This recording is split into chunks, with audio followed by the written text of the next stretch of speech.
রাতের অন্ধকারে কালী মূর্তি ভাঙচুর, প্রতিমার মাথা উধাও। নিশ্চিন্তপুরে তীব্র উত্তেজনা। দক্ষিণ 24 পরগনা নিশ্চিন্তপুর 1 নম্বর নস্কর পাড়ায় গভীর রাতে ঘটেছে এক হৃদয় বিদারক ঘটনা। স্থানীয় কালী মাতার প্রতিমা ভাঙচুর করে ঠাকুরের মাথা কেটে নিয়ে যাওয়ার অভিযোগে বৃহস্পতিবার সকাল থেকে এলাকা জুড়ে ছড়িয়ে পড়ে চাঞ্চল্য ও ক্ষোভ। পুজো কমিটির উদ্যোক্তারা সকালে মন্দির এসে এই ভয়াবহ দৃশ্য দেখে হতবাক। পরে তারা ক্ষতিগ্রস্ত প্রতিমাটি নিয়ে সূর্যনগর গ্রাম পঞ্চায়েতে উপস্থিত হন এবং প্রশাসনে হস্তক্ষেপ দাবি করেন।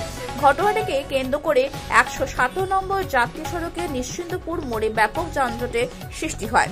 রাস্তায় নেমে সাধারণ মানুষ ক্ষোভ উগরে দেন এবং প্রতিমা ভাঙচুরের প্রতিবাদে পথ অবরোধ করেন। খবর পেয়ে ঘটনাস্থলে ছুটে আসে পুলিশ।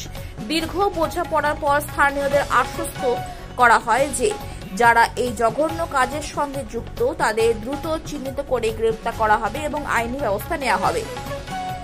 যদিও এখনো স্পষ্ট নয় কে বা কারা এই ঘটনায় নেপথ্য রয়েছে, তবে পুলিশের তদন্ত ইতিমধ্যে শুরু হয়েছে এবং গোটা ঘটনাটি পুঙ্খানুপুঙ্খ বিশ্লেষণ চলছে।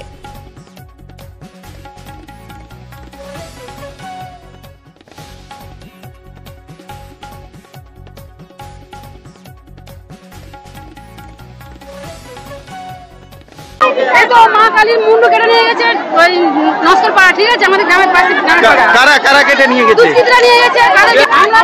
মায়ের মুন্ডু যারা কেটেছে, তাদেরও মুন্ডু কাটতেছে।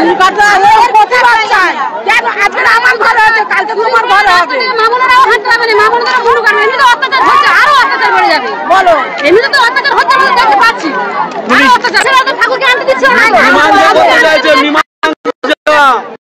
মীমাংসা করতে চাইছে, ঠাকুর ডুবিয়ে দিতে চাইছে, দিয়ে এটাকে শান্ত করে দিতে চাইছে, কিন্তু আজকে শান্ত হবে না।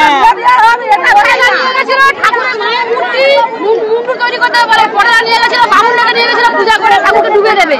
আমাদের হিন্দু সনাতন ধর্মের লোকেরা গিয়ে ঠাকুরকে নিয়ে বার করে নিয়ে এসছে।